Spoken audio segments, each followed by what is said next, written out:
नमस्कार। आज मैं आपको tools and techniques of recombinant DNA technology के बारे में बताने जा रही हूँ, जो कि बीएससी पार्ट 3 का पेपर 1 का यूनिट 5 का टॉपिक है। रिकॉम्बिनेंट डीएनए टेक्नोलॉजी आज सबसे ज़्यादा महत्वपूर्ण हो गई है, क्योंकि कोरोना के जो इस आतंक में निजात दिलाने के लिए जो वैक्सीन या इंटरफेरॉन्स या जो भी विधि अपनाई जाएगी या जो भी विधि पे लोग काम कर रहे हैं, वो इसी से ही संभव है।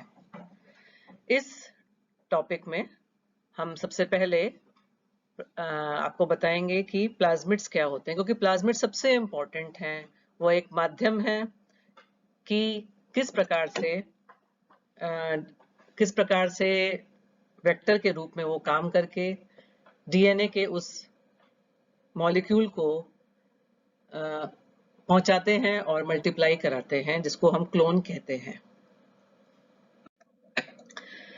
जैसा कि आप देख रहे हैं कि ये एक बैक्टीरिया की कोशिका है और इस बैक्टीरिया की कोशिका में ये उसका मेन डीएनए है, जिसको कि हम न्यूक्लियोइड या इंसिपिएंट न्यूक्लियस या जिनोफोर कहते हैं।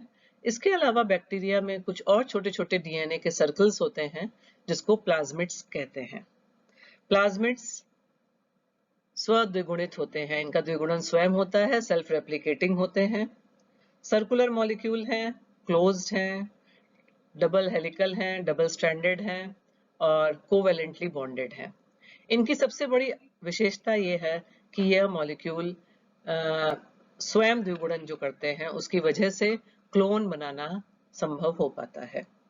इनमें एक और विशेषता है कि इनकी जीन्स का ट्रांसफर एक कोशिका से दूसरी कोशिका में संभव है और यह जेनेटिक इंजीनियरिंग के लिए बहुत ही ज्यादा आवश्यक हो गए हैं और वेक्टर के रूप में काम करते हैं।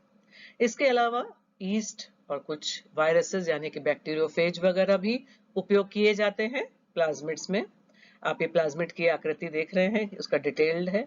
ये इसमें आप देख रहे हैं कि वो एक close circular covalently bonded molecule है और इसमें कई सारे लक्षणों को नियंत्रित करने की क्षमता होती है। जहां तक हम प्लाज्मिड की बात कर रहे हैं, प्लाज्मिड्स के कई प्रकार होते हैं बैक्टीरिया में। एफ प्लाज्मिड जो कि सबसे ज्यादा स्टडीड है, उसके बारे में सबसे ज्यादा जानकारी प्राप्त है। ये सेक्स पिलाई में जब बैक्टीरिया में कॉन्जुगेशन की प्रक्रिया होती है, उस समय पे ये पाया जाता है। आर प्लाज्मिड जो दूसरे प्रकार का प्लाज्मिड है, जिसका रेजिस्टेंस प्लाज्मिड या आर प्लाज्मिड कहते हैं, इसमें वह जीन्स उपस्थित होती हैं जो कि प्रतिरोधक क्षमता देती हैं, यानी कि वह एंटीबायोटिक्स के निर्माण में आवश्यक होती हैं। आप लोगों को सबको मालूम होगा, जैसे कि बैक्टीरिया में जब एक तरह से उसको इन्फेक्शन करना होता है या उसका इन्फेक्शन रोकना होता है, तो उसका माध्यम सिर्फ एंटीबायोटिक्स होती हैं। उस एंटीबायोटिक का निर्माण आर प्लाज्मिड यानी कि रेजिस्टेंट प्लाज्मिड के द्वारा बैक्टीरिया में होता है। तीसरा एक और प्रकार का प्लाज्मिड होता है, जिसको कि हम कॉल प्लाज्मिड कहते हैं। और ये जो कॉल प्लाज्मिड होता है, इसमें विशेष प्रकार के टॉक्सिन्स को बनाने की क्षमता होती है। जैसा आप लोगों ने फूड पॉइजनिंग का जो क्लोस्ट्रीडियम होता है, उस बैक्टीरिया में ये आवश्यक रूप से उपस्थित होता है। इन प्लाज्मिड्स के अलावा दो और मुख्य प्रकार के प्लाज्मिड्स और भी पाए जाते हैं, जिसको डिग्रेडेटिव प्लाज्मिड्स कहते हैं, जो कि अनावश्यक पदार्थों को डाइजेस्ट करते हैं या उसको ब्रेक करते हैं। वायरुलेंस प्लाज्मिड भी होता है और ये जो वायरुलेंस प्लाज्मिड है, ये बैक्टीरिया को आक्रामक बनाता है इन्फेक्शन के लिए। यानी कि जितने भी पैथोजेनिक बैक्टीरिया हैं, उनमें ये वायरुलेंस प्लाज्मिड उसको आक्रामकता देता है। यह प्लाज्मिड का आउटलाइन डायग्राम है, इस सर्कल है और इस सर्कल में आप लोग देख रहे हैं कि जो ये ओरी पॉइंट है, ये ओरिजिन ऑफ रेप्लिकेशन है, यानी कि यहाँ से द्विगुणन शुरू होता है। इसके अलावा इस प्लाज्मिड में और भी कई सारे रीजन होते हैं, हर एक प्लाज्मिड की अलग अलग विशेषता होती है और साइज होते हैं। इसमें यह एक एफ प्लाज्मिड का उदाहरण आपके सामने बना हुआ है।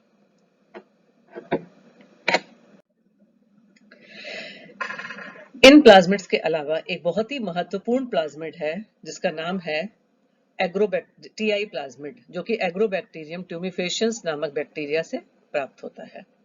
एग्रोबैक्टीरियम ट्यूमिफेशियंस, जिसको क्राउन गॉल बैक्टीरिया कहते हैं, इसमें एक विशेष प्रकार की क्षमता होती है, जिसको बोलते हैं ट्यूमर इंड्यूसिंग प्रिंसिपल, यानी कि इसमें जिस भी प्लांट पे ये इन्फेक्शन करता है उसमें वो ट्यूमर बनाने की क्षमता रखता है, और साथ में इसका प्लाज्मिड उस कोशिका में, उस प्लांट सेल में जिसमें इन्फेक्शन किया है उसमें जा करके जुड़ करके आक्रामक तरीके से कोशिकाओं को विभाजित करने की क्षमता रखता है।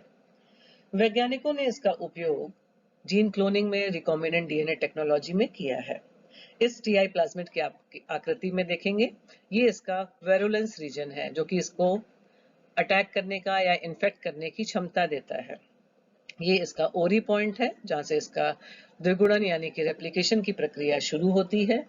इसके अलावा इसमें लेफ्ट बॉर्डर और राइट बॉर्डर पाया जाता है, और सबसे महत्वपूर्ण है इसमें हार्मोन्स को कंट्रोल नियंत्रित करने वाले कुछ ऐसे पार्ट्स हैं, डीएनए की श्रृंखलाएं हैं, ऑक्सिन्स और साइटोकाइनिन्स। ऑक्सिन और साइटोकाइनिन ट्यूमर बनाने में महत्वपूर्ण भूमिका, या ट्यूमर उन्हीं के द्वारा ही बनता है। साइटोकाइनिन और ऑक्सिन के एक्टिविटी से ही ट्यूमर का निर्माण होता है।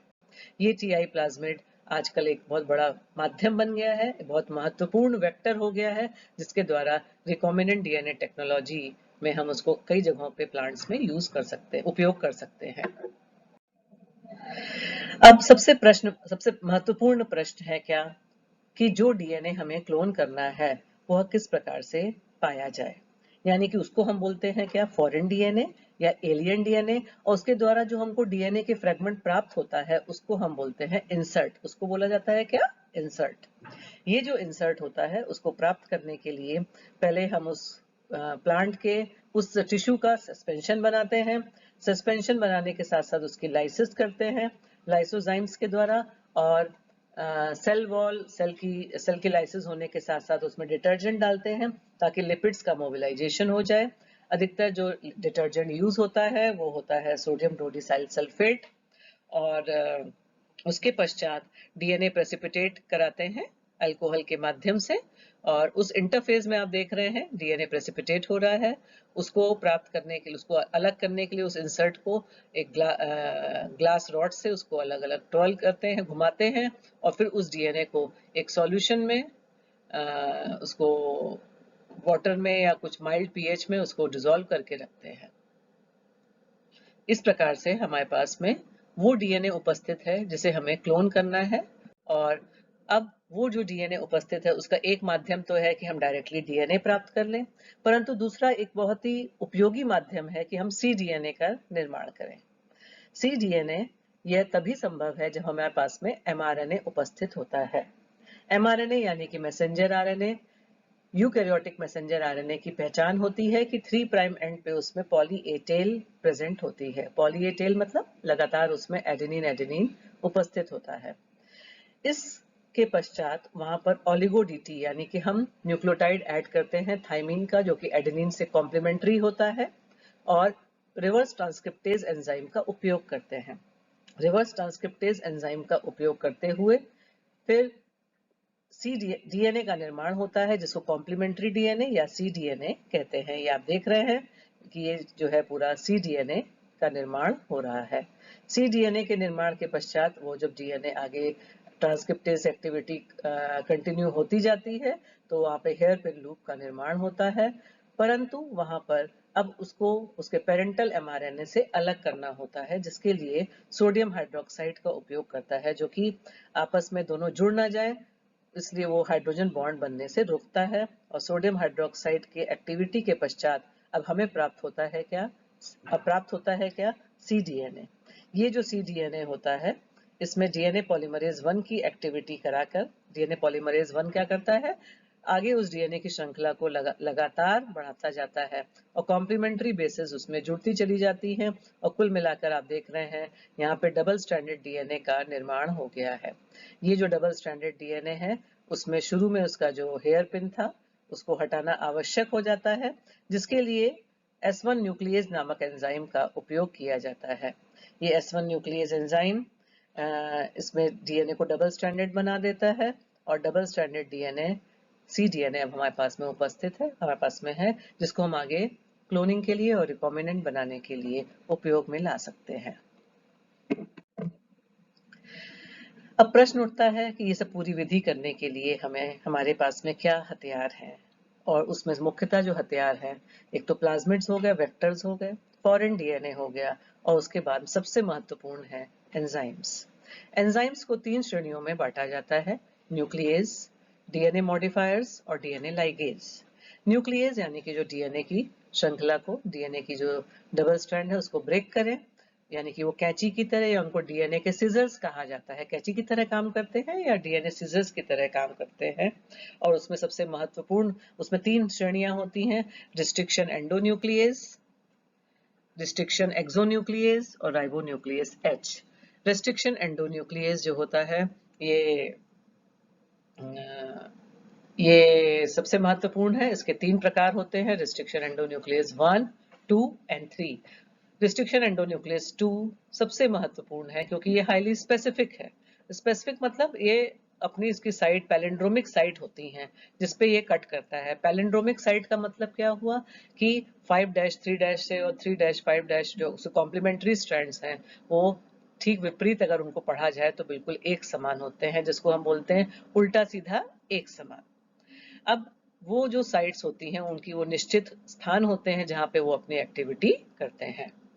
उसी के द्वारा हम निश्चित करते हैं कि डीएनए की जिस श्रृंखला पे हमें एक्टिविटी करनी है वो किस प्रकार से उसमें फ्रेगमेंट्स बनेंगे, क्योंकि पैलिंड्रोमिक सीक्वेंसेस कहाँ पे उपस्थित हैं उस एंजाइम की अभी आगे आपको मैं बताऊंगी कि किस एंजाइम की पैलिंड्रोमिक सीक्वेंस या उसके रेस्ट्रिक्शन साइट बोलते हैं वो कहाँ उपस्थित होती है। इसके अलावा डीएनए मॉडिफायर्स होते हैं, और जो डीएनए मॉडिफायर्स हैं उसमें DNA polymerase, reverse transcriptase, DNA polymerase जो कि डीएनए की श्रृंखला का निर्माण करता है कॉम्प्लीमेंट्री, रिवर्स ट्रांसक्रिप्टेज एंजाइम जो कि सीडीएनए का निर्माण करता है, एल्कलाइन फॉस्फेटेज जो कि फॉस्फेट हटाता है, पॉलीन्यूक्लियोटाइड काइनेज जो जोड़ता है फॉस्फेट, टर्मिनल न्यूक्लियोटाइड ट्रांसफरेज और मिथाइल ट्रांसफरेज एंजाइम भी उपयोग किए जाते हैं। और इन सबसे ज्यादा महत्वपूर्ण है लाइगेज, जो कि डीएनए की उन श्रृंखला को यानी कि फॉरेन डीएनए से वेक्टर डीएनए को जोड़ता है। उस रिएक्शन को लाइगेशन रिएक्शन कहते हैं, और वो जिस एंजाइम के द्वारा संभव होता है उसको डीएनए लाइगेज कहते हैं। अभी जैसे मैं आपको बता रही थी रेस्ट्रिक्शन एंजाइम्स के बारे में, रेस्ट्रिक्शन एंजाइम में जो सबसे पहला रेस्ट्रिक्शन एंजाइम जिस पर खोजा गया है वो EcoR1 है, जो कि bacteria E coli restriction enzyme number 1 से प्राप्त हुआ है। ई कोलाई के स्ट्रेन RY13 से प्राप्त हुआ है, और आप लोग देखेंगे ये उसकी रिकॉग्निशन साइट है या पैलिंड्रोमिक सीक्वेंस है। इसमें GAATTC, इसके विपरीत देखिए 5-3- से GAATTC, इसी को पैलिंड्रोम कहते हैं। और ये आप देखेंगे फर्स्ट G और A और फर्स्ट GA के बीच में ही कट करता है, ये निश्चित होता है। और इस प्रकार से जब वो कट करेगा तो कुछ ओवरहैंग्स बनते हैं जिनको स्टिकी एंड्स कहा जाता है, और ये स्टिकी एंड्स बहुत महत्वपूर्ण होते हैं क्लोनिंग में, क्योंकि ये सिंगल स्ट्रैंडेड होंगे तो इनका जुड़ना आसान हो जाता है। इसके अलावा HIND3 ये दूसरा महत्वपूर्ण एंजाइम है जो कि दूसरे बैक्टीरिया हेमोफिलस इन्फ्लुएंजा से प्राप्त होता है। इसके द्वारा भी स्टिकी एंड्स बनते हैं।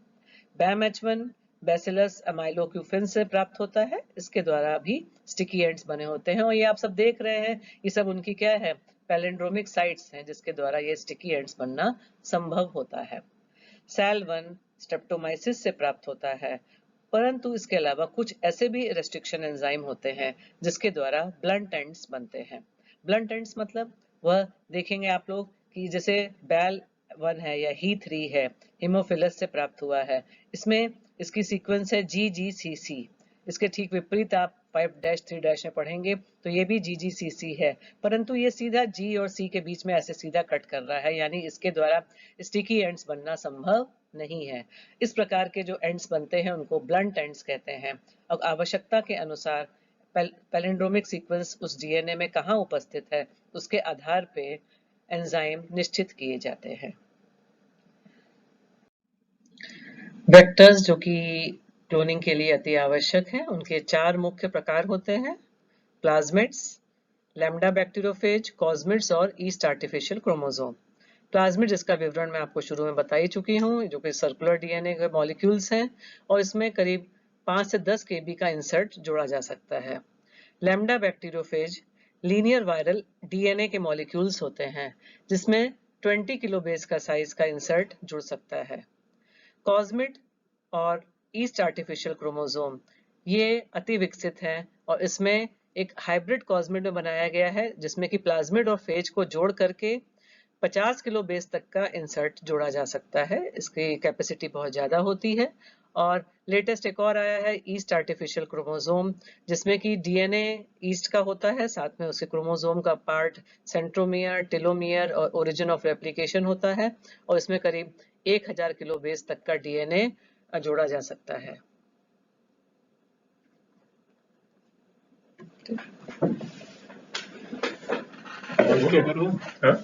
कर तो दिया था, हो गया था।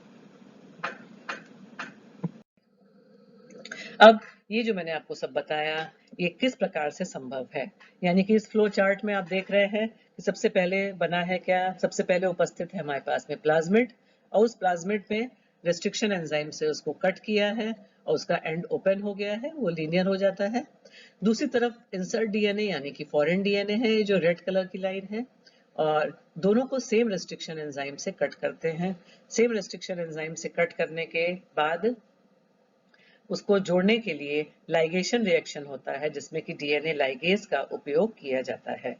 डीएनए लाइगेज के उपयोग के बाद में लाइगेशन अब एक सर्कल बन जाता है, उस प्लाज्मिड में इंसर्ट जुड़ गया है और इसी को रिकॉम्बिनेंट कहते हैं। इस रिकॉम्बिनेंट डीएनए को, इस प्लाज्मिड को जिसमें कि ये जो वेक्टर है उसमें जो इंसर्ट है वो जो रिकॉम्बिनेंट बना है, इसको हम बैक्टीरिया में वापस पहुंचाते हैं। बैक्टीरिया में पहुंचाने के लिए ट्रांसफॉर्मेशन किया जाता है, यानी कि बैक्टीरिया की मेम्ब्रेन को पारगम्य किया जाता है और पारगम्य करने के पश्चात उसमें 0.1 मोलर कैल्शियम क्लोराइड या हाई टेम्परेचर का ट्रीटमेंट देने के बाद अब उसमें ये डीएनए का पहुंचना संभव हो पाता है। कुछ ही ऐसी कोशिकाएं हैं जिसमें कि ये संभव होगा, यानी कि जो ट्रांसफॉर्मेशन हुआ है उसका प्रतिशत बहुत कम होता है और इस प्रकार से ये जो कोशिका है, ये जो सेल, ये प्लेट है, इस प्लेट में आप जब इसमें हम लोग जब देखेंगे, स्क्रीनिंग करेंगे तो ये देखेंगे कि यहाँ पे क्या क्या व्हाइट कॉलोनीज हैं और उस व्हाइट कॉलोनी में ये बैक्टीरिया के ट्रांसफॉर्म सेल्स उपस्थित हैं। उसका डीएनए आइसोलेट करेंगे और उसको अलग हम स्टडी कर सकते हैं, उसका अलग स्टडी करते हैं। ये हॉरिजॉन्टल जीन ट्रांसफर है। ये बताया गया है कि ट्रांसफॉर्मेशन ही सबसे उपयोगी विधि है, जो कि बैक्टीरिया में ट्रांसफॉर्मेशन, ट्रांसडक्शन और कॉन्जुगेशन तीनों ही पाए जाते हैं, परंतु ट्रांसफॉर्मेशन की जो विधि है उसके द्वारा अधिकतर रिकॉम्बिनेंट बनाना संभव हो पाता है। डीएनए इंजेक्शन या जिसको माइक्रो इंजेक्शन विधि बोलते हैं, जब यह संभव नहीं होता है बैक्टीरिया के द्वारा तो इस विधि के द्वारा भी डीएनए, जो रिकॉम्बिनेंट डीएनए है, उसको पहुंचाया जाता है।